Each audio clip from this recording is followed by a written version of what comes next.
صرف پیسہ ہی رزق نہیں بلکہ عقل، ادب، چہرہ، اولاد، علم بھی رزق ہے، اور اس سے بڑی بات کہ بہترین دوست بھی رزق میں شامل ہے۔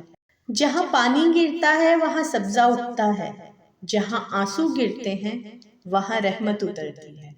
انسان دنیا میں بہت سے برے کام مختلف کام کے خوف کی وجہ سے کرتا ہے۔ اگر خدا کی مدد پر یقین کامل ہو جائے تو انسان لاتعداد برائیوں سے بچ سکتا ہے۔ جو چیز تجھے شک میں ڈالے اسے چھوڑ دو، اور جو تجھے شک میں نہ ڈالے اسے اختیار کر لو۔ بے شک سچائی میں اطمینان ہے اور جھوٹ میں ہلاکت ہے۔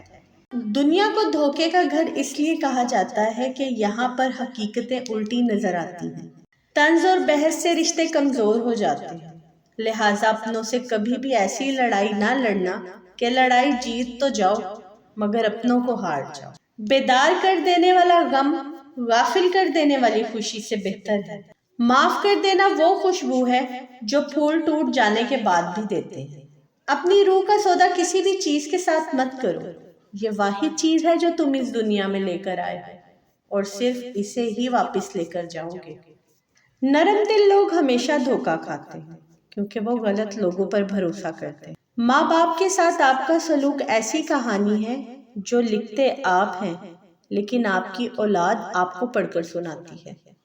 جس جسم میں اللہ کے نور کا چھڑکاؤ نہیں ہے وہ اولیاء کے جسم کی صحبت کو برداشت نہیں کرتا، ان سے نفرت کرتا ہے۔ اے انسان، ہر راز کسی نہ کسی وقت ظاہر ہو کر رہتا ہے، اس لیے بدی کا بیج نہ بو کیونکہ وہ ضرور اگے گا۔ الوداع صرف ان لوگوں کے لیے ہے جو آنکھوں سے پیار کرتے ہیں، کیونکہ جو دل و جان سے پیار کرتے ہیں ان کے لیے جدائی نام کی کوئی چیز نہیں ہوتی۔ اپنے دل پر لگے زخموں کو نظر انداز مت کرو بلکہ ان کو محسوس کرو، کیونکہ یہی تو وہ جگہ ہے جہاں سے روشنی تمہارے اندر داخل ہوتی ہے۔ اگر تمہیں اپنے ارد گرد اندھیرا دکھائی دے رہا ہے تو ایک بار دوبارہ دیکھو، ہو سکتا ہے تم خود ہی روشنی ہو۔ جب کان غور سے سنتے ہیں تو یہ آنکھوں میں بدل جاتے ہیں، لیکن اگر الفاظ دل کے کانوں تک نہ پہنچے تو کوئی فائدہ نہیں ہوتا۔